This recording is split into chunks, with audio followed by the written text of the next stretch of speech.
오늘은 10계명 중 제 9계명을 함께 살펴보는 날인데요. 진짜 많이 왔습니다. 이제 오늘 하고 한 번만 더 들으면 10계명 강해가 끝이 납니다. 한번 PPT를 보면서 지금까지 배운 이웃사랑의 큰 그림을 다시 정리해 보겠습니다.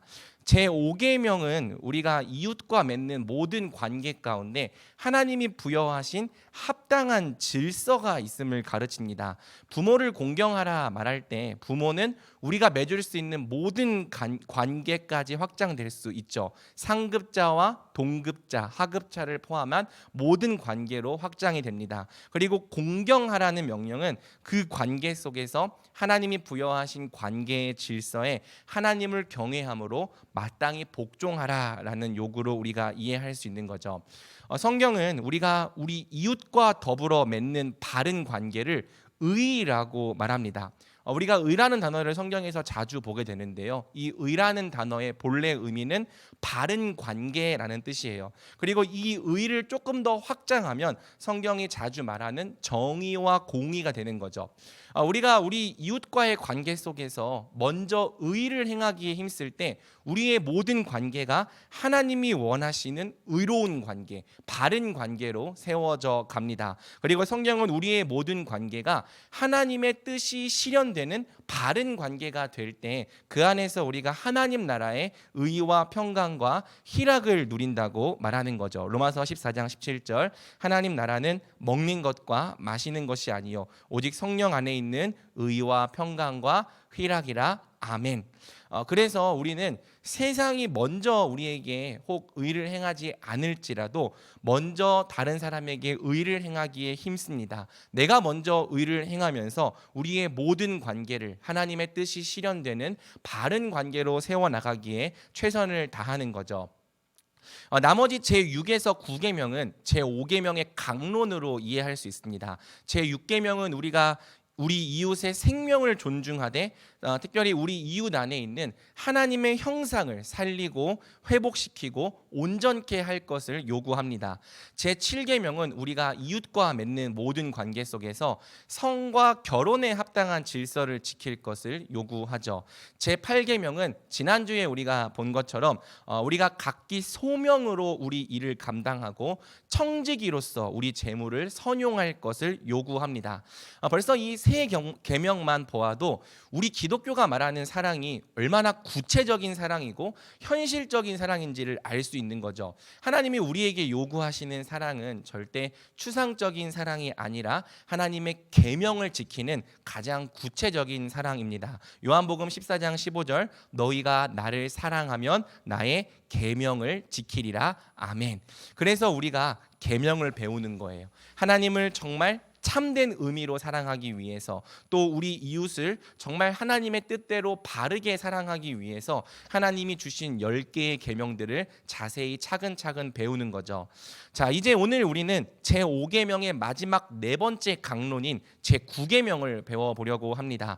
제9계명은 관계의 질서 중에서도 정직과 진실의 질서를 요구하는 계명입니다.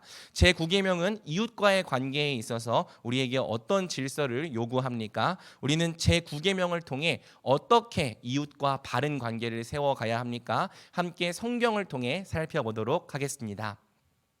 먼저 제9계명을 다시 한번 함께 읽고 시작해 볼까요? 출애굽기 20장 16절 우리 함께 읽겠습니다. 시작.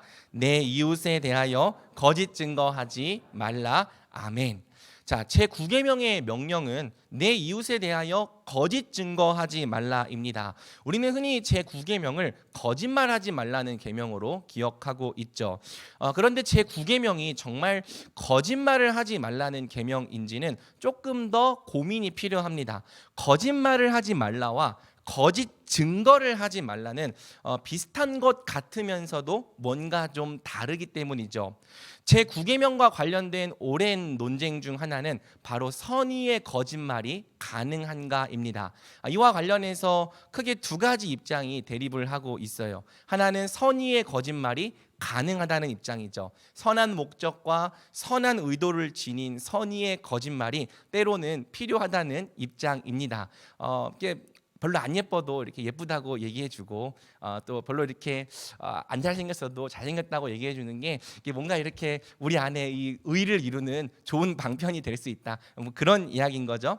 다른 하나는 선의의 거짓말도 해서는 안 된다는 입장입니다. 선의의 거짓말도 결국 거짓말이기 때문에 제9계명에 위반된다는 입장이죠. 물론 제3의 절충안도 있어요. 중도적인 입장이죠. 선의의 거짓말이 죄가 아니라고는 할 수 없지만 사회생활과 이 평탄한 인간관계를 위해서는 어쩔 수 없이 필요하다는 입장입니다. 아마 우리 대부분은 이 입장에 속해 있겠죠. 살다 보면 정말 부득이하게도 선의의 거짓말을 하게 되더라는 것입니다. 한편 저는 이러한 논쟁을 하게 되는 이유 중에 하나가 제9계명의 의미를 오해하기 때문이라고 생각을 해요.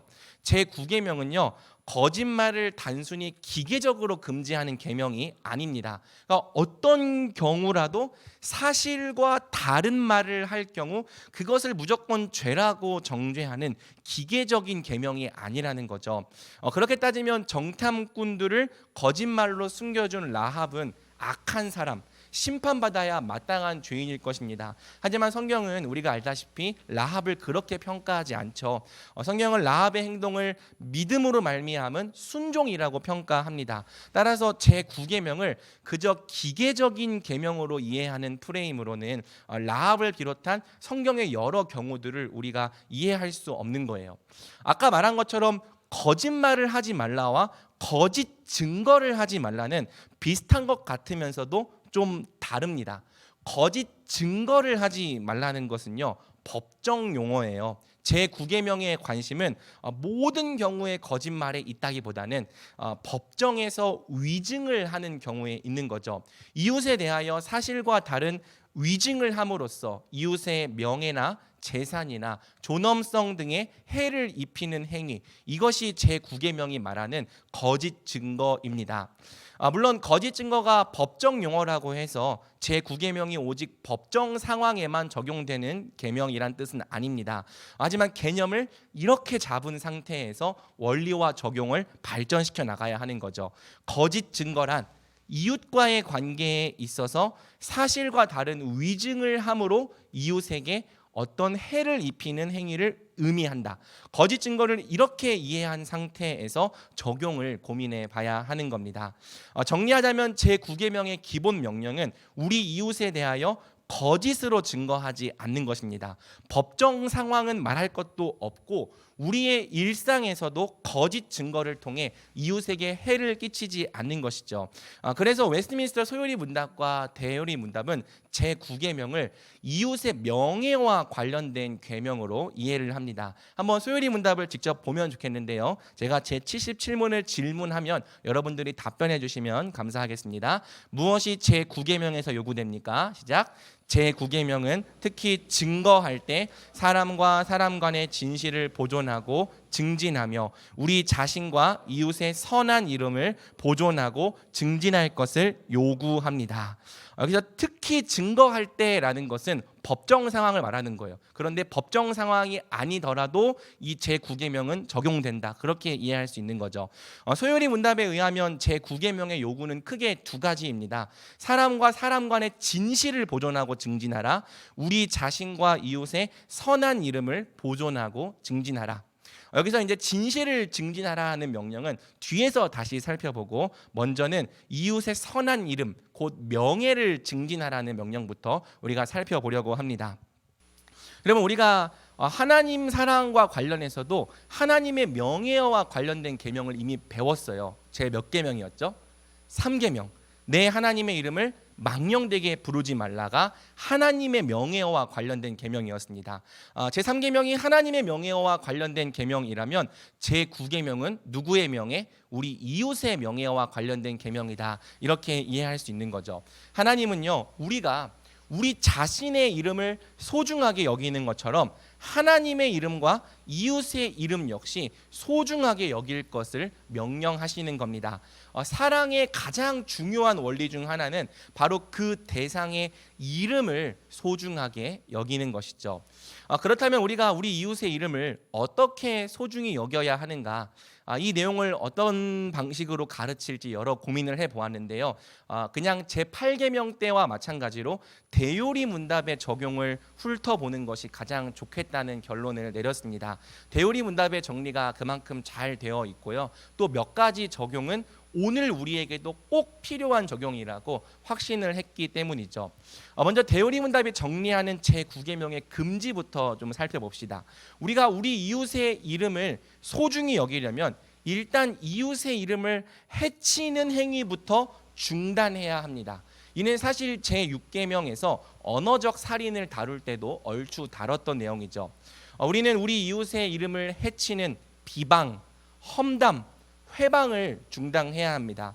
우리 이웃에 관하여 나쁜 소문을 퍼뜨리고 수군거리고 비웃고 욕하는 행위도 중단해야 합니다. 우리 이웃에 대하여 몇 가지 이야기만 듣고 경솔하고 가혹하고 편파적으로 비난하는 것도 경계해야 하죠.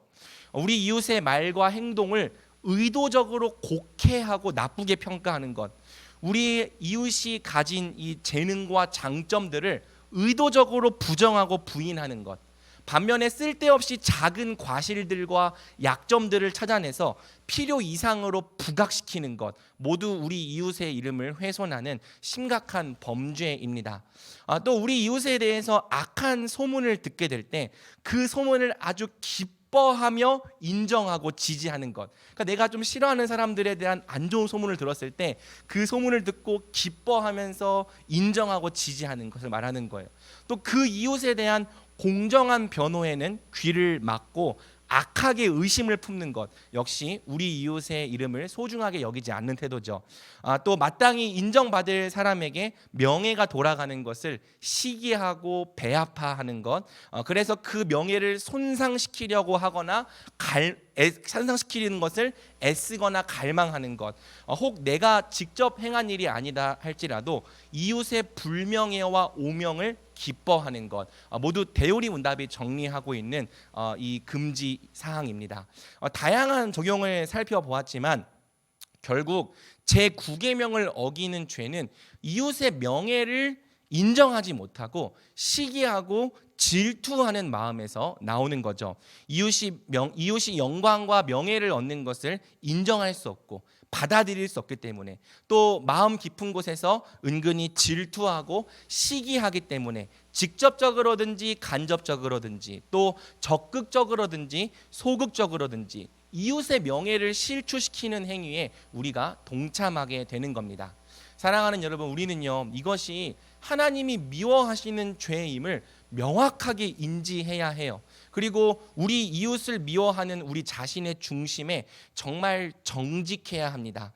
우리가 생각보다 자주 다른 사람들을 시기하고 질투합니다. 시기하고 질투하기 때문에 다른 사람에게 있는 영광을 있는 그대로 인정해 주지 못하는 거죠. 그래서 적극적으로든지 소극적으로든지 이웃의 명예를 깎아내리는 일에 자주 동참하는 거고요. 그러다가 이웃이 불명예를 뒤집었으면 은근히 기뻐하는 겁니다. 하지만 한 걸음만 뒤로 물러서 보면은 이웃의 정당한 명예를 의도적으로 깎아내리고 시기하고 질투하는 죄만큼 부끄럽고 한심한 죄가 없는 거죠. 우리가 남들이 그렇게 하고 있는 모습을 보면은 그 모습을 굉장히 부끄럽고 한심하게 여깁니다. 그런데요, 정작 내 자신이 그렇게 하고 있을 때에는 우리가 시기와 질투 때문에 이렇게 하고 있다는 사실을 알아차리지 못할 때가 대부분이더라는 거죠. 사랑하는 여러분, 우리가 우리 이웃의 영광과 명예를 있는 그대로 인정하고 존경하고 함께 기뻐해 준다면 때가 되었을 때 우리도 같은 인정과 존경을 받게 될 것입니다. 그러니 다른 사람이 영광과 명예를 얻을지라도요, 너무 배아파하지 말고 함께 기뻐하며 축하해 주십시오. 혹 기뻐할 수는 없을지라도 굳이 내 자신과 비교해 가며 시기하지 말고 있는 그대로를 인정하기에 힘써 주십시오. 무릇 자기를 높이는 자는 낮추시고 자기를 낮추는 자는 높여주시는 것이 우리 하나님의 섭리입니다. 하나님이 말씀하시죠. 베드로전서 5장 6절입니다. 그러므로 하나님의 능하신 손 아래에서 겸손하라. 때가 되면 너희를 높이시리라. 아멘. 우리가 이 말씀의 약속을 믿고 다른 사람을 인정하며 높여주기를 어려워하지 않는 사람들이 되면 좋겠습니다. 한편 대요리문답에 정리하는 제9계명의 요구도 우리가 몇 가지 눈여겨볼 부분이 있습니다. 제9계명의 요구는 제가 아예 좀 발췌를 해보았는데요. 약간 길지만 함께 합독해 보겠습니다. 시작. 제9계명에서 요구하는 의무는 그들의 명예를 사랑하고 바라고 기뻐하며 그들의 연약함을 슬퍼하고 덮어주는 것이며 그들의 재능과 장점들을 기꺼이 인정하고 그들의 결백을 변호해 주는 것입니다. 그들에 관한 좋은 소문은 기꺼이 받아들이되 나쁜 소문은 받아들이기를 원하지 않으며 험담하는 자들과 아첨하는 자들과 비방하는 자들을 저지하며 어떤 것이든지 참되고 정직하며 사랑스럽고 좋은 평판이 있는 것들은 배우고 또한 실천하는 것입니다. 자, 아까 금지했던 걸 뒤집으면 이런 요구가 되는 거예요. 대요리문답의 정리를 잘 읽어보면 제9계명의 요구는 결국 내 이웃을 내 자신과 같이 사랑하라 임을 우리가 알 수 있는 거죠.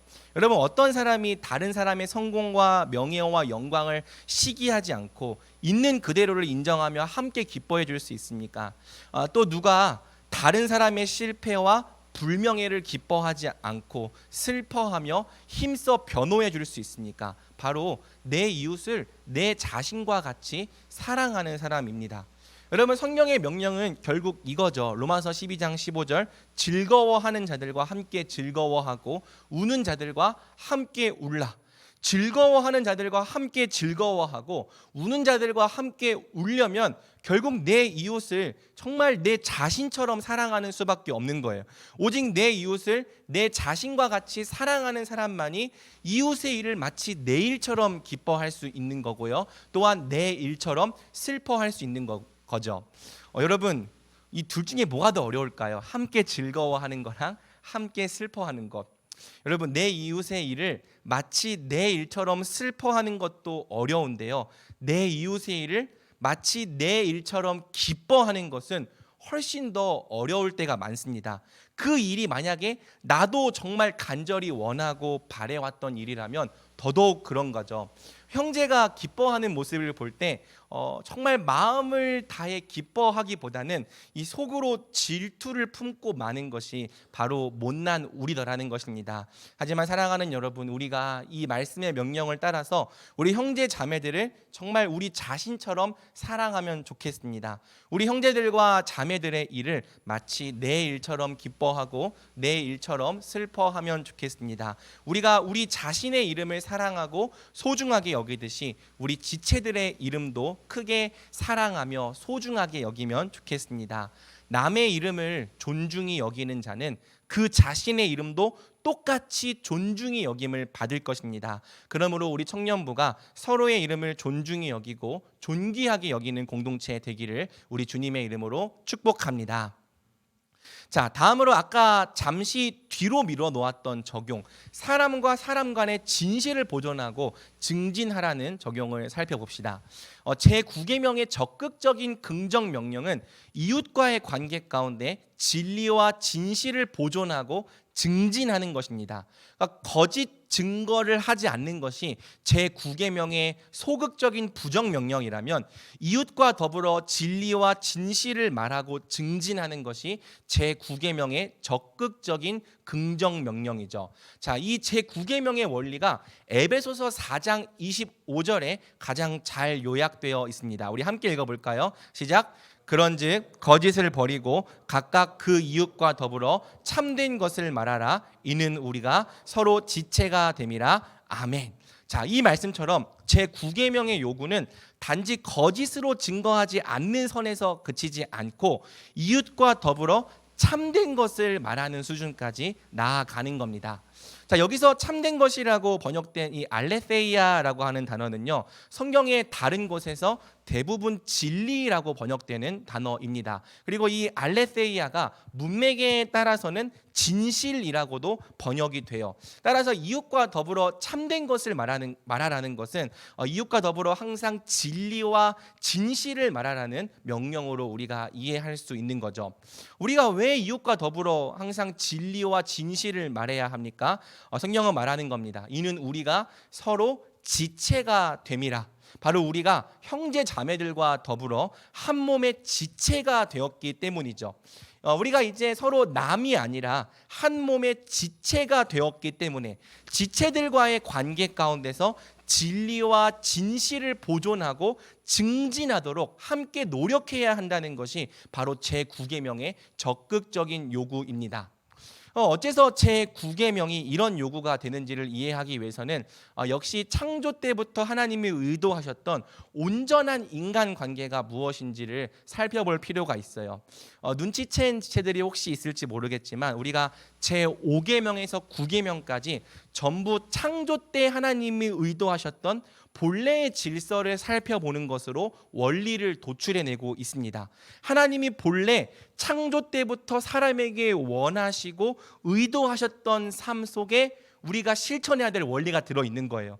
이런 삶이 죄로 말미암아 왜곡되고 망가져 버린 거고요. 그러나 예수 그리스도를 통해서 다시 우리 안에 회복되어 가는 겁니다. 그래서 하나님이 본래 의도하셨던 삶, 죄로 말미암아 왜곡되고 망가진 삶, 예수 그리스도 안에서 다시 회복되고 구속을 받은 삶, 우리가 바로 이러한 구도 안에서 율법의 각 계명들을 살펴보고 있는 거죠. 사람은 본래 하나님과 이웃에게 정직하고 진실한 존재였습니다. 정직하고 진실하다는 것은 자신의 중심을 내비치는 것에 아무 두려움이 없었다는 뜻입니다. 하나님의 형상으로 창조된 사람은 본래 하나님의 낯을 전혀 두려워하거나 피하지 않았죠. 도리어 항상 하나님과 동행하며 세상을 함께 다스렸습니다. 사람은 하나님 앞에서 또 하나님께 대하여 항상 정직하고 진실한 존재였죠. 자, 또 성경은 사람이 함께 한 몸을 이루도록 창조된 돕는 배필에 대해서도 항상 정직하고 진실한 존재였다고 말합니다. 사람은 본래 서로를 향해 아무것도 감추거나 부끄러워하지 않고 서로의 있는 모습 그대로를 사랑하고 용납하고 수용했던 거죠. 창세기 2장 25절에 우리가 아는 유명한 말씀이 기록되어 있죠. 아담과 그의 아내 두 사람이 벌거벗었으나 부끄러워하지 아니하니라. 여러분, 이 말씀은 남자와 여자가 아직 성의 눈을 뜨지 않아서 수치심을 몰랐다, 그런 의미가 아닙니다. 이 말씀은 사람이 자신의 벌거벗은 모습조차 부끄러워하지 않는 상태, 자신의 전부를 나타내고 드러내고 보이는 데에 있어서 두려움이 없는 상태에 있었음을 의미합니다. 왜? 사람은요, 서로의 있는 모습 그대로를 온전히 수용하고 깊이 인정하며 용납하는 사랑의 관계를 맺고 있었기 때문이죠. 여러분, 아까 말한 것처럼 정직과 진실은요, 자신의 중심을 나타내는 것에 있어서 두려움이 없을 때에만 가능한 관계의 태도입니다. 두려움이 있으면 정직해질 수 없는 거예요. 두려움이 있으면 진실해질 수도 없는 거죠. 두려움이 있으면 우리가 자꾸 우리의 중심을 가리고 숨기게 되는 것입니다. 우리는 오직 두려움이 없을 때에만 하나님과 이웃에 대하여 정직하고 진실한 태도를 가질 수 있는 거죠. 그럼 어떻게 해야 두려움이 없을 수 있습니까? 성경은 온전한 사랑만이 그 답이다라고 이야기를 하는 겁니다. 우리 한번 같이 읽어볼까요? 시작. 사랑 안에 두려움이 없고 온전한 사랑이 두려움을 내쫓나니 두려움에는 형벌이 있음이라. 두려워하는 자는 사랑 안에서 온전히 이루지 못하였느니라. 아멘. 여러분, 사랑, 온전한 사랑이 우리 관계 가운데 온전하게 이루어지고 있다는 증거, 그래서 우리의 관계 속에 두려움이 없다는 증거가 무엇입니까? 그게 정직과 진실인 거예요. 그래서 여러분, 역으로도 가능하죠. 정직과 진실은 우리 안에 두려움이 없는 온전한 사랑이 이루어지고 있다는 증거이기도 한 겁니다. 반대로 우리가 서로에 대해서 정직하지 못하고 진실하지 못하다면 우리 가운데 두려움이 역사하고 있다는 거고요. 서로에 대해서 온전한 사랑이 이루어지지 못하고 있다는 의미이기도 한 거죠. 여러분, 사람이 본래 정직하고 진실했다는 것은 하나님 및 이웃과 더불어서 온전한 사랑의 관계를 맺고 있었다는 뜻입니다. 사람은 하나님과의 관계에 두려움이 없었던 거예요. 두려움이 없으니까 하나님께 항상 정직하고 진실할 수 있었던 거죠. 사람은 이웃과의 관계에서도 두려움이 없었던 것입니다. 그러니까 이웃에게 항상 정직하고 진실할 수 있었던 거죠. 하나님 나라는 모든 관계에 있어서 거짓과 두려움이 없는 나라, 정직과 진실로 가득한 나라였습니다. 거짓과 두려움이 없는 정직하고 진실한 관계를 통해서 관계의 기쁨을 충만하게 누리는 나라였던 거죠. 하지만 여러분, 바로 우리가 알다시피 이 정직하고 진실한 관계 속에 뭐가 들어오는 겁니까? 거짓이 들어오는 겁니다. 죄는 거짓의 아비 마귀로부터 말미암은 거죠. 요한복음 8장 44절, 너희는 너희 아비 마귀에게서 났으니 너희 아비의 욕심대로 너희도 행하고자 하느니라. 그는 처음부터 살인한 자요, 진리가 그 속에 없으므로 진리에 서지 못하고 거짓을 말할 때마다 제 것으로 말하나니 이는 그가 거짓말쟁이요 거짓의 아비가 되었음이라. 그러니까 마귀를 따른다는 것은 거짓을 따른다는 것과 다름이 없는 거죠. 이 마귀가요, 사람에게 하나님에 대한 거짓말을 집어넣었습니다. 그 유명한 창세기 3장이죠. 하나님이 참으로 너희에게 동산 모든 나무의 열매를 먹지 말라 하시더냐, 너희가 결코 죽지 아니하리라. 너희가 그것을 먹는 날에는 너희 눈이 밝아져 하나님과 같이 되어 선악을 알 줄 하나님이 아심이니라. 이게 무슨 말입니까? 하나님이 너희에게 거짓말 하셨다는 거예요. 하나님은 너희의 행복을 원하시지 않는다는 거고요. 너희가 하나님처럼 될 수 있는 길, 너희가 자유롭게 될 수 있는 길을 막고 계신다는 뜻입니다. 여러분, 거짓말이 들어오니까 사람 안에 어떤 마음이 생기죠? 하나님께 대한 불신이 생겨납니다. 정직하고 진실했던 관계가 거짓말로 깨지게 되는 순간이죠. 거짓말에는 관계를 깨트리고 파괴하는 힘이 있는 거예요. 이후 성경은 거짓말이 관계 안으로 들어옴으로 말미암아 하나님 및 이웃과의 관계가 어떻게 변화되었는지를 우리에게 보여줍니다. 먼저 두려움이 없었던 하나님과의 관계는 이제 두려움 때문에 하나님의 낯을 피하고 회피하는 관계로 변질되었죠. 창세기 3장 8절에서 10절, 그들이 그날 바람이 불 때 동산에 거니시는 여호와 하나님의 소리를 듣고 아담과 그의 아내가 여호와 하나님의 낯을 피하여 동산 나무 사이에 숨은지라. 여호와 하나님이 아담을 부르시며 그에게 이르시되 네가 어디 있느냐? 이르되 내가 동산에서 하나님의 소리를 듣고 내가 벗었으므로 두려워하여 숨었나이다. 하나님과 동행하던 관계에서 이제는 하나님의 낯을 직접 볼 수 없는 관계, 피하고 회피하는 관계가 된 것입니다. 사람과 사람 사이의 관계도 변했죠. 벌거벗었으나 부끄러워하지 않았던 이 사람과 사람 사이의 관계도요, 이제 수치로 말미암아 자신을 가리지 않을 수 없는 관계로 변질되는 거예요. 우리 창세기 3장 7절은 같이 읽어보겠습니다. 시작. 이에 그들의 눈이 밝아져 자기들이 벗은 줄을 알고 무화과 나무 잎을 엮어 치마로 삼았더라. 관계 안에 거짓이 들어오니까 어떤 일들이 벌어집니까? 관계 안에 거짓이 들어온 결과 정직과 진실 안에서 두려움이 없던 관계, 부끄러움이 없었던 투명한 관계가 끝나버린 것입니다.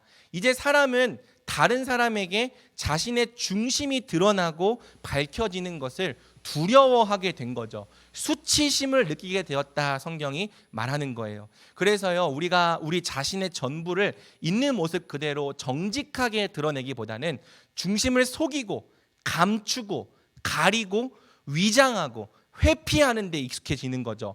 정직과 진실로 다른 사람을 대하는 것이 아니라 위선과 가식으로 대하는 데 능숙해지더라는 것입니다. 여러분, 단적인 예로 하나님이 아담을 책망하실 때 아담이 어떻게 행했습니까? 아담은 자기 중심에 정직하게 행하지 않고 하와와 하나님께 핑계를 돌리며 책임을 회피했죠. 창세기 3장 12절, 아담이 이르되 하나님이 주셔서 나와 함께 있게 하신 여자, 그가 그 나무 열매를 내게 주므로 내가 먹었나이다. 조금 더 시간이 흘러서 하나님이 죽은 아벨을 찾으실 때 가인은요 어떻게 말합니까? 내가 알지 못하나이다. 내가 내 아우를 지키는 자이까 반문하며 자신의 범죄를 모른 척하는 거죠.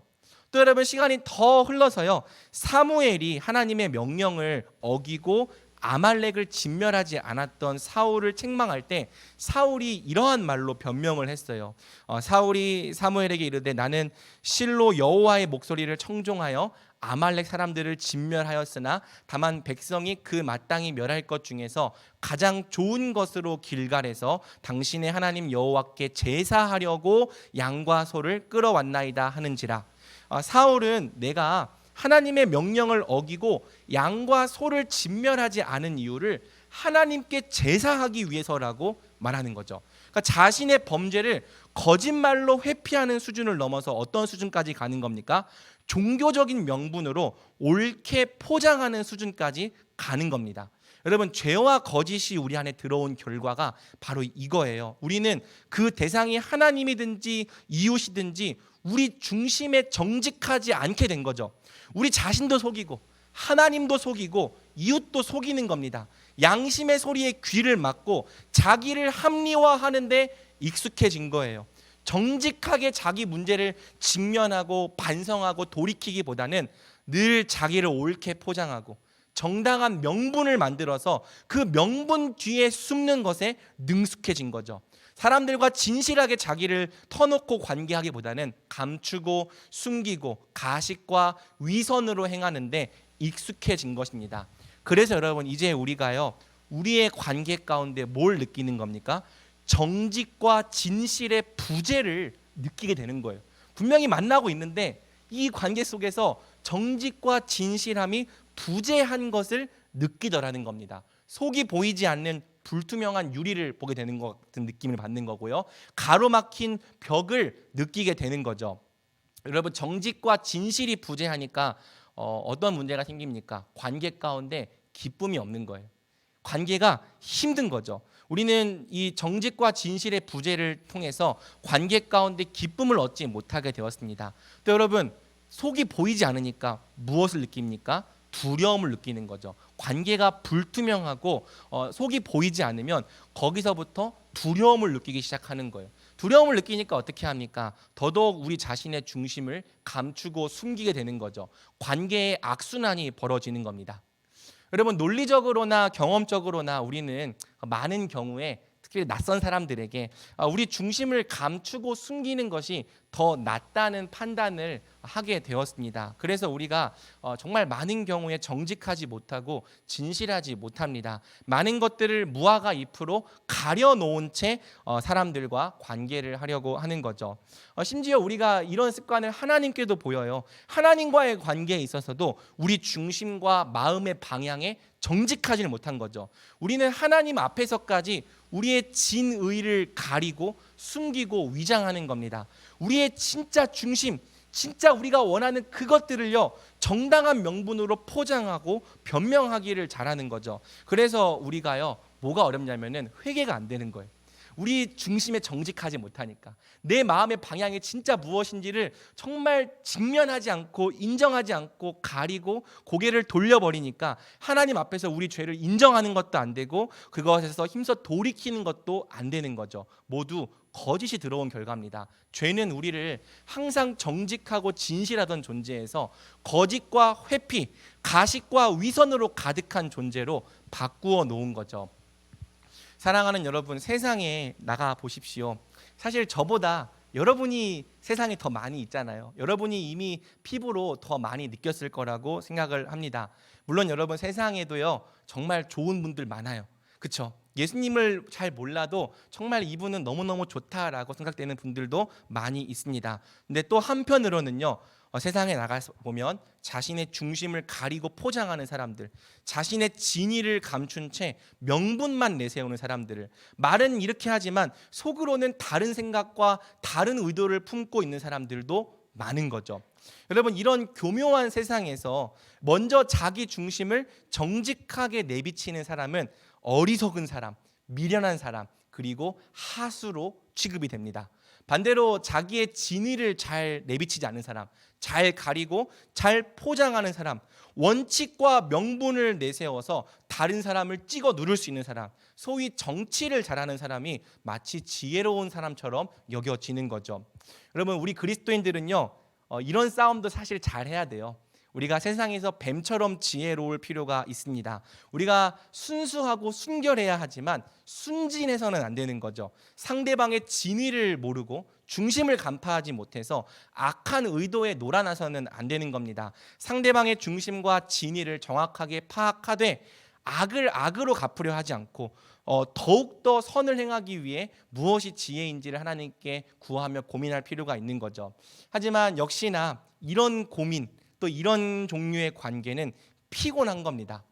여러분, 요즘에는요, 굳이 세상에 나가지 않아도 교회 안에서조차 이렇게 행동하는 사람들을 그리 어렵지 않게 만나볼 수 있습니다. 자기 중심에 정직하지 못하고 진의를 감춘 채 명분, 특히 종교적인 명분을 앞세우고 앞에서는 가식과 위선으로 행하지만 뒤에서는 다른 말을 하고 정치를 하려 하고 파워게임을 하려 하는 사람들, 세상과 똑같은 방식으로 관계하려는 사람들이 우리가 교회 안에서도 종종 만나볼 수 있더라는 거죠. 그래서 여러분, 이제 우리가 어떻게 생각합니까? 교회 안에서의 인간관계도 똑같이 피곤하게 여기는 거죠. 교회와 세상의 차이가 없다면 교회 안에서의 인간관계도 피곤하다라는 것입니다. 교회나 세상이나 관계 가운데 사랑이 없는 건 똑같은 거고요. 정직과 진실의 부재를 경험하는 건 똑같다라는 거죠. 그래서 여러분, 우리가 정직과 진실이 부재한 이 세상 속에서 관계의 구원을 꿈꾸는 거예요. 정말 나에게 이런 관계가 있었으면 좋겠다. 속이지 않고 이용하려 하지 않는 관계, 거짓과 회피, 가식과 위선이 없는 관계, 정말 마음과 마음이 하나로 통하고 중심과 중심이 만나는 관계, 모든 것을 두려움 없이 터놓으며 함께 있을 때 기쁨과 위로와 행복을 경험하는 관계, 그런 좋은 관계를 우리가 꿈꾸고 갈망하는 거죠. 여러분, 이런 이유에서 세상 사람들은요, 친구 관계에 목숨을 거는 거예요. 왜? 자꾸 이해관계를 따지며 진위를 파악해야 되는 세상과 달리 그래도 어렸을 때부터 함께 해온 친구만큼은 정직하고 진실한 관계라고 믿기 때문입니다. 물론 친구는 좋은 거예요. 있어야 됩니다. 하지만 어떤 사람들은요, 그 친구를 마치 이 관계의 구원, 나를 구원하는 우상의 위치에 올려놓기까지 하는 거죠. 그래서 마치 친구가 내 인생의 전부인 것처럼, 오직 친구와의 관계만이 내 인생의 구원인 것처럼 생각하는 사람들도 있더라는 겁니다. 하지만 사랑하는 여러분, 우리는 오직 우리 예수님이 우리 관계의 진정한 구원자가 되셨음을 믿습니다. 예수님이 우리를 이 관계로부터 구원하시는 거예요. 죄로 말미암아 거짓과 회피, 가식과 위선으로 물들어 있던 우리의 모든 왜곡된 관계를 예수님이 회복하시는 거죠. 예수님이 온전한 사랑으로 모든 두려움을 내어쫓고 다시 정직과 진실이 가득한 관계를 우리 가운데 충만하게 하시는 겁니다. 예수님은 우리를 하나님과 화해시키셨죠. 로마서 5장 1절, 그러므로 우리가 믿음으로 의롭다 하심을 받았으니 우리 주 예수 그리스도로 말미암아 하나님과 화평을 누리자. 예수님 안에서 주어진 의롭다 하심으로 말미암아 이제 우리는 두려워하지 않고 항상 하나님께 있는 모습 그대로 나아갈 수 있게 되었습니다. 하늘에 계신 우리 아버지 앞에서 우리가 이제 우리 중심을 더 이상 가리거나 숨길 필요가 없는 거예요. 못난 모습은 못난 모습 그대로, 부족한 모습은 부족한 모습 그대로 정직하게 고백하며, 하지만 항상 우리를 사랑하시는 그 아버지 앞에 은혜와 긍휼을 구할 수 있게 된 거죠. 화목하게 된 겁니다. 또 여러분, 예수님은요, 우리를요 다른 지체들과도 화평케 하신 거예요. 이 말씀을 하려고 우리가 계속 이 긴 이야기를 살펴본 거죠. 에베소서 2장 14절에서 18절을 우리가 함께 읽어보겠습니다. 시작. 그는 우리의 화평이신지라. 곧 중간에 막힌 담을 자기 육체로 허시고 둘로 자기 안에서 한 세 사람을 지어 화평하게 하시고 또 십자가로 이 둘을 한 몸으로 하나님과 화목하게 하려 하심이라. 원수된 것을 십자가로 소멸하시고. 아멘. 예수님이 뭘 하셨다고요? 사람과 사람 사이를 가로막고 있었던 중간에 막힌 담을 자기 육체로 허무셨습니다. 또한 십자가로 모든 원수된 것을 소멸하셨죠. 이것이 예수님 당시 시대에서는요, 유대인들과 이방인들을 가로막는 구분이었는데요, 우리는 단지 그 수준에서 머물지 않고 사람과 사람이 하나 될 수 없게 만드는 모든 중간에 막힌 담과 또 원수된 것을 우리 예수님께서 소멸하셨다고 믿는 겁니다. 그래서 예수님이 우리를 예수님 안에서 하나로 만드셨고 예수님을 머리로 한 한 세 사람 한 몸이 되게 하셨다고 믿는 거죠. 우리가 바로 이런 의미에서 이제 서로를 뭐라고 부르는 겁니까? 지체라고 부르는 거예요. 한 몸의 일부가 된 존재라고 부르는 겁니다. 성경은 이제 예수님 안에서 함께 지체가 된 우리에게 다음과 같이 명령하는 거죠. 아까 봤던 말씀입니다. 그런즉 거짓을 버리고 각각 그 이웃과 더불어 참된 것을 말하라. 이는 우리가 서로 지체가 됨이라. 이제는 예수님이 중간에 막힌 담을 허무셨기 때문에 모든 원수된 것과 거짓된 것을 소멸하시고 우리를 한 몸 되게 하셨기 때문에 거짓을 버리라는 겁니다. 그리고 각각 함께 한 몸 된 지체들과 더불어서 참된 것, 진실과 진리를 말하라는 거죠. 그래서 사랑하는 여러분, 우리가 예수님의 이 십자가 구원과 능력을 의지해서 함께 한 몸 된 지체들과 정직하고 진실한 관계를 맺고자 힘쓰는 거예요. 거짓을 버리고 진리를 말하려 하는 거고요. 가식을 버리고 진실을 말하려고 하는 겁니다. 속이지 않고 중심을 터놓으려 하는 거고요. 가리지 않고 있는 모습 그대로를 드러내 보려고 하는 거죠. 예수님 안에서 벌거벗었으나 부끄러워하지 않는 관계, 온전한 사랑 안에서 두려움이 없는 관계가 다시 우리 가운데 회복되고 있음을 우리는 믿는 겁니다. 사랑하는 여러분, 우리는 우리 눈에 보이는 것이 어떠하든지 예수님이 우리에게 이루신 이 구원을 믿어야 합니다. 그리고 이 구원에 합당한 삶을 살고자 최선을 다해야 하는 거죠. 그것이 성경의 명령이에요.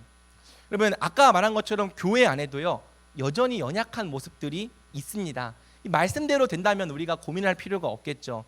교회 안에서도요, 여전히 정직과 진실이 부재한 모습들이 있어요. 하지만 여러분, 또 동시에 이 진리를 믿고 순종하는 자들에게는 정직과 진실이 회복되는 역사도 분명히 나타나더라는 거죠. 예수님이 이루신 관계의 회복을 믿고 부르심에 합당하게 행할 때 우리는 관계 속에서 정직과 진실이 세워지고 회복되는 것을 실제로 경험하더라는 것입니다. 여러분, 우리는 예수님이 우리 가운데 이미 이루신 이 관계의 구원을 믿고 지체들과의 관계 속에 정직과 진실을 세우는 자가 되어야 합니다. 이것이 제9계명의 적극적인 긍정 명령인 거죠. 물론 아직 관계가 충분히 형성되지 않고 친밀해지지 않은 상태에서 우리가 우리 속에 깊은 이야기를 꺼내놓는다는 것은 쉬운 게 아니에요. 중심을 터놓으려면 두려움이 없는 안전한 관계가 필요한 거죠. 우리가 관계 속에서 안전함을 느끼려면 서로를 알아가는 충분한 시간도 필요하고 친밀한 교제, 양적, 질적 교제도 필요한 겁니다. 그래서 소요리 문답은 우리의 관계 가운데 진실을 증진하라 말하는 거죠. 처음부터 완벽한 관계를 만들라는 게 아니라 점점 더 증진되게 하라고 말하는 거예요. 우리가 서로 함께하면 함께할수록 또 교제하면 교제할수록 점점 더 우리의 관계 가운데 정직과 진실이 증진되게 해야 하는 거죠. 그래서 거짓과 회피, 가식과 위선을 몰아내고 점점 우리 관계 가운데 서로를 온전히 수용하는 사랑과 정직, 진실이 자리 잡게 해야 하는 겁니다. 여러분, 성숙한 사람일수록 다른 사람들과 투명한 관계를 맺어요. 관계에 다른 의도나 거짓, 가식과 위선이 없습니다. 자신의 마음을 여는 일에 능숙합니다. 그래서 여러분, 그런 사람들을 만나면 우리가 신이 나는 거죠. 이야기를 하는 것이 즐겁고 교제하는 것이 기쁜 거예요. 하나님의 사람은요, 가리거나 숨길 것이 없는 사람, 자기 자신을 있는 모습 그대로 수용하며 이웃에게 드러낼 수 있는 사람입니다. 자기 자신을 있는 모습 그대로 수용할 수 있는 사람이 지체들의 모습도 있는 그대로 수용할 수 있는 거기도 하고요. 반면 성숙하지 못한 사람은 어떻습니까? 다른 사람과 투명하지 않은 관계를 맺는 거예요. 자꾸 위장하고 포장하는 부분, 가리고 숨기는 부분이 많은 거죠. 무엇보다 자신의 중심과 마음의 방향에 정직하지 않게 말하고 행동하더라는 것입니다. 사랑하는 여러분, 우리가 하나님의 형상에 있어서 점점 성숙하고 온전해질수록 관계 가운데 진실을 증진할 줄 아는 사람들이 되어야 하는 거죠. 교회를 10년, 20년 다녀도 여전히 가리고 여전히 위장하고 여전히 진위를 감춘 채 명분만을 내세우고 있다면 어쩌면 우리는 정말 조금도 성숙해지지 못한 것일지도 모릅니다. 성숙할수록 우리는 진실해야 되고 투명해야 하는 거죠. 그러기 위해서는 뭐가 필요합니까? 복음의 은혜가 필요한 거고요. 겸손이 필요한 거고요. 또 훈련이 필요한 겁니다. 우리는 다른 사람과 더불어서 정직하고 진실하게 관계할 줄 아는 관계의 실력을 자꾸 개발해 나가야 하는 거죠. 어떻게 개발할 수 있습니까? 당연히 다양한 방법이 있겠지만 성경이 우리에게 가르쳐주는 방법은 아까 에베소서 4장 25절에서 본 것처럼 진리와 진실 이 두 가지를 계속 우리 관계 가운데 실천하는 것입니다. 진리와 진실, 이게 별로 얼핏 보면 상관이 없어 보이는데요. 성경이 이 두 가지를 한 단어로 정의하는 만큼 이 두 가지는 관계가 매우 깊은 거예요. 거짓과 위선이 항상 함께 가는 것처럼 진리와 진실도 항상 함께 가는 거죠. 여러분, 우리가 서로와의 관계 가운데 정직과 진실을 증진할 수 있는 가장 좋은 방법은 정기적으로 진리, 하나님의 말씀을 나누는 겁니다. 우리가 각각 우리 지체들과 더불어서 진리를 나누다 보면 어느새 진실도 함께 증진되는 거죠. 진리를 각자 자신의 삶에 비추어 보면서 자신의 좋은 면만이 아니라 이 말씀대로 행하지 못하고 있는 연약한 면도 함께 나누려 할 때, 잘하는 부분뿐 아니라 실패를 경험하고 있는 부분도 정직하고 겸손하게 나누려 할 때 우리는 우리의 관계 가운데 이 진리를 통해 점점 진실이 증진됨을 경험하게 되는 겁니다. 그러면서 우리가 서로를 위로하고 긍휼히 여기기도 하고 함께 기도하기도 하고 선행을 격려하기도 하는 성경적인 관계를 자꾸 만들어 나가게 되는 거죠. 그리고 그렇게 진리와 진실을 나누다 보면 어느새 우리 자체가 정직한 사람, 진실한 사람, 속이 투명하고 깨끗한 하나님의 사람으로 만들어져 가는 겁니다. 그러니 사랑하는 여러분, 교회 다닐 때요, 단지 예배만 드리고 돌아가려 하지 말고요, 반드시 소그룹에 들어가십시오. 소그룹에 들어가서 지체들과 더불어 참된 것을 말하는 자들, 진리와 진실을 나누기에 힘쓰는 자들 되면 좋겠습니다. 여러분, 지체들과의 교류, 성도의 교통 없이 신앙생활을 하면 신앙생활이 당연히 편하겠죠. 부딪히는 게 없잖아요. 그런데 여러분, 지체들과의 교류, 성도와의 교통이 없으면 우리 신앙의 성숙과 성장이 일어나기가 너무나도 어렵습니다. 왜? 우리의 신앙과 인격의 많은 부분은 이론을 통해서만 만들어지는 게 아니라 실기를 통해서 만들어지는 거기 때문이죠. 우리가 서로 사랑하라는 말씀, 용납하라는 말씀, 용서하라는 말씀을 이론으로만 알면 안 되고 실기를 통해서 계속 연습해 봐야 하는 거예요. 지체들과 더불어서 진리와 진실을 자꾸 나눠 봐야지만 거기서 오는 이 성숙과 성장이 있는 거죠. 우리가 겸손한 마음과 겸손한 태도를 갖고 소그룹에 들어가 마음을 같이 한다면 그 안에서 굉장히 많은 유익을 얻게 될 것입니다. 사실 여러분, 나이 먹고 나이 점점 먹을수록 어떤 낯선 그룹에 들어간다는 거 되게 힘든 거예요. 그러니까 겸손이 필요한 거죠. 그렇지만 겸손을 가지고 겸손한 마음으로 들어가서 자기를 열어놓고 진리 앞에서 정직하게 비추는 모습을 보여줄 때 거기서 하나님이 약속하신 성장과 성숙이 일어나는 거죠. 우리가 진리와 진실을 나누면서 점점 정직과 진실이 얼마나 좋은 가치인지 이것이 통하고 나누어질 때 우리 안에 얼마나 기쁨이 가득할 수 있는지를 우리가 알게 될 것입니다. 가리거나 위장하지 않는 관계, 온전한 사랑 안에서 두려움 없이 자기를 나누는 관계의 유익을 알게 될 것입니다. 그 관계가 얼마나 기쁜지 알게 될 거예요. 그래서 그 안에서 함께 진리와 진실을 나누고 주고받는 것을 통해 어느새 우리 자체가 진실하고 정직한 사람, 깨끗하고 투명한 사람으로 자라가게 될 것입니다. 사랑하는 여러분, 이것이 하나님께서 우리에게 우리에게 원하시는 온전한 관계예요. 우리는 제9계명을 따라 지체들과 더불어 거짓이 없는 정직하고 진실한 관계를 세워가기에 힘써야 하는 거죠. 자, 마지막으로 제9계명의 궁극적인 비전을 함께 살펴보는 것으로 오늘 말씀을 마치려고 합니다. 여러분, 제9계명의 궁극적인 비전이 뭘까요? 바로 우리가 하나님의 신실한 증인이 되는 것입니다. 내 이웃에 대하여 거짓 증거하지 말라의 가장 적극적인 비전은 바로 우리가 우리 이웃에 대하여 복음과 하나님의 살아계심을 증언하는 진리의 증인들이 되는 거죠. 여러분, 우리가 제9계명을 통해서 정직과 진실의 사람으로 만들어져야 하는 이유는 우리의 존재를 통해 하나님을 증언하기 위해서입니다. 정직하고 진실하지 않은 사람을 통해서는 하나님의 진리가 전파될 수 없는 거죠. 우리의 말과 행동, 성품과 인격, 모든 것을 통해 하나님의 산 증인이 되기 위해서 우리의 존재 자체가 정직과 진실의 사람이 되어야 하는 거예요. 우리가 제9계명에 매일 순종하기를 힘쓰다 보면 어느새 우리의 인격과 삶 자체에 정직과 진실의 가치가 배이게 될 것입니다. 여러분, 그건요 다른 사람이 딱 보면 아는 거예요. 굳이 정직하려고 티내려 하지 않아도요, 심지어 믿지 않는 사람들이 볼 때에도 저 사람은 참 정직하고 진실한 사람이다라는 인상을 받게 되는 거죠. 정직과 진실은 우리 가운데서 우러나야 하는 겁니다. 그리고 그런 가치가 우러나기 시작할 때가 바로 우리가 세상에서 증인이 될 자격을 갖추는 때인 거죠. 복음은 정직하고 진실한 사람, 진리의 가치를 드러낼 줄 아는 투명한 사람을 통해 전파되는 것입니다. 하나님의 신실한 산 증인이 되기 위하여 우리는 우리의 모든 말과 삶 속에서 우리가 믿는 하나님의 진리를 드러내야 합니다. 말과 행동, 성품과 인격 다 중요하지만 마지막으로 특별히 강조하고 싶은 것은 삶이에요. 삶. 우리가 믿는 진리가 정말 진리임을 가장 강력하게 드러내는 증거는 바로 그 진리에 순종하는 우리의 삶인 거죠.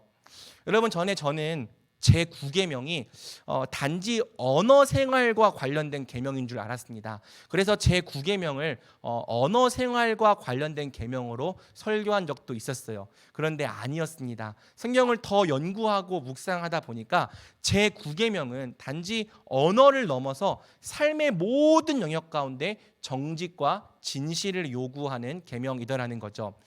특히 제9계명을 연구하면서 알게 된 것이 있는데요. 말을 아무리 옳고 정확하게 할지라도 우리의 말을 전부 거짓말로 뒤집을 수 있는 방법이 있다는 것입니다. 여러분, 그게 뭘까요? 바로 우리가 말로 증언하는 복음과 정반대되는 삶을 살면 됩니다. 우리가 입으로 증언하는 진리와 완전히 위배되는 삶을 살면 됩니다. 그러면요, 우리가 입으로 아무리 정확하고 정교한 진리를 증언할지라도 그 진리와 위배되는 삶을 산다면 거짓말을 단 한마디도 하지 않고도 거짓으로 증거하는 사람이 될 수 있다는 거죠. 사랑하는 여러분, 이것이 사실 오늘날 우리 교회들, 그리고 교회들 말할 거 없이 저와 여러분의 가장 큰 약점이지 않을까 생각을 해보게 됩니다.